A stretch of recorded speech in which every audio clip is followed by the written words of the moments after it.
बात तब की है जब गुरु नानक देव जी बगदाद में थे।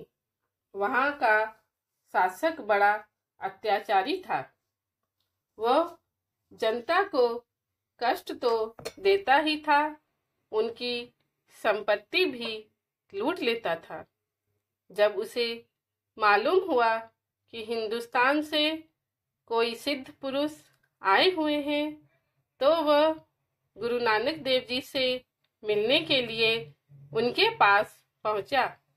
कुशल मंगल पूछने के बाद गुरु नानक देव जी ने उससे पत्थर गिरवी रखने की विनती की। सुल्तान ने कहा, पत्थर गिरवी रखने में कोई आपत्ति नहीं है, लेकिन आप उसे वापस कब ले जाएंगे?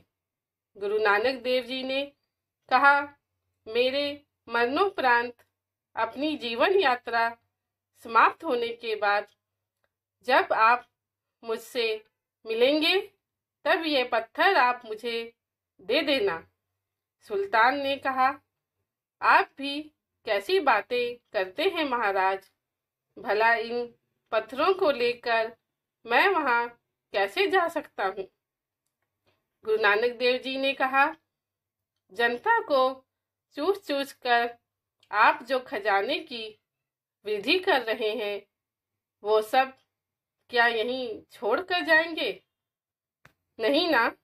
तो जैसे अपना सारा खजाना अपने साथ ले जाएंगे, वैसे ही मेरे ये कुछ पत्थर भी लेते आइएगा। इतना सुनते ही उस अत्याचारी की आंखें खुल गई। वो गुरु नानक देव जी के चरणों में गिरकर क्षमा मांगने लगा। गुरु नानक देव जी ने कहा, मुझसे क्षमा क्यों मांगते हो? और मैं होता कौन हूँ क्षमा करने वाला? वैसे भी तुमने मुझे कोई कष्ट दिया ही नहीं कि तुम मुझसे माफी मांगो। क्षमा ही मांगनी है तो अपनी जनता से मांगो, जिसका तुमने खून चूसा है। अगर तुमको लगता है कि तुमने गलत किया है, तो वचन दो कि आज के बाद प्रजा को फिर कभी तकलीफ नहीं दोगे। सुल्तान को गुरु नानक देव जी की बात समझ में आ गई और उसने वादा किया कि अब वो कभी अपनी प्रजा को तकलीफ नहीं देगा। यह सुनकर गुरु नानक देव जी ने उसको माफ कर दिया और सुल्तान राजी खुशी अपने महल की ओर चल दिया। दोस्तों, हमें इस कहानी से ये सीख मिलती है कि हम जब तक इस दुनिया में रहते हैं, हम केवल धन एकत्रित करने में लगे रहते हैं।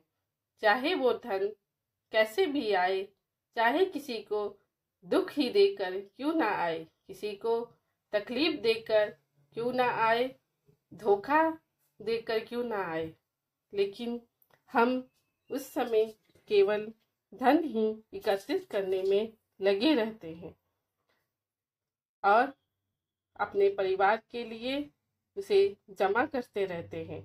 लेकिन दोस्तों, जब हम इस जीवन से त्याग कर जाते हैं, तो हमारे साथ ना तो धन जाता है और ना ही हमारा परिवार।